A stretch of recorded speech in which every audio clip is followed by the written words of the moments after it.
শহরকেন্দ্রিক পারিবারিক গল্পের web series nonsense Pohela Boishakh উপলক্ষে ওটিটি প্ল্যাটফর্ম বঙ্গতে মুক্তি পেয়েছে এটি 6 পর্বের সিরিজটি নির্মাণ করেছেন রাকেশ বসু।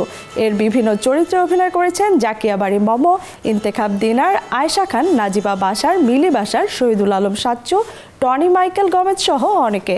সিরিজের গল্প ধারণা টনি মাইকেল গমেজের, লিখেছেন মনসুর রহমান চঞ্চল, চিত্রনাট্য করেছেন রাকেশ বসু। সিরিজটি মুক্তির আগে রাজধানীর শিল্পকলার জাতীয় চিত্রশালায় এক প্রিমিয়ারের আয়োজন করা হয়।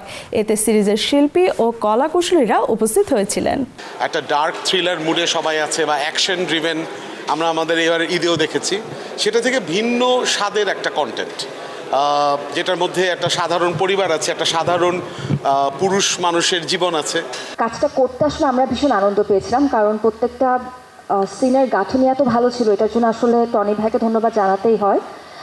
একেবারে যদি আমি রাকেশটাকে ধন্যবাদ না জানাই তাহলে এটা আসলে আমার নিজের সাথে অনেক বড় মিথ্যা কথা বলা হবে। আমি কাজটি যখন করতে যাই, যে কয়দিন শ্যুট করেছি, আমি সবার থেকে আসলে শিখেছি, শেখার চেষ্টা করেছি। আমি জানি না কতটুকু কি ভালো করার চেষ্টা করেছি। বঙ্গর সাথে পথ চলা আমার আজকের নয়, একটা দীর্ঘদিন ধরে পথ চলা চলছে।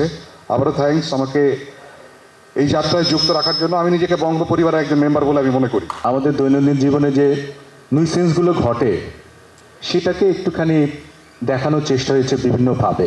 রাকেশ ভাইয়ের সাথে আমার প্রথম কাজ এটা, আর দিনার ভাইয়ের সাথে আমার অনেক দিনের স্বপ্ন ছিল কাজ করার, সেটা পূরণ হয়েছে। এবং মাইকেল দা, আপনাকে অনেক ধন্যবাদ।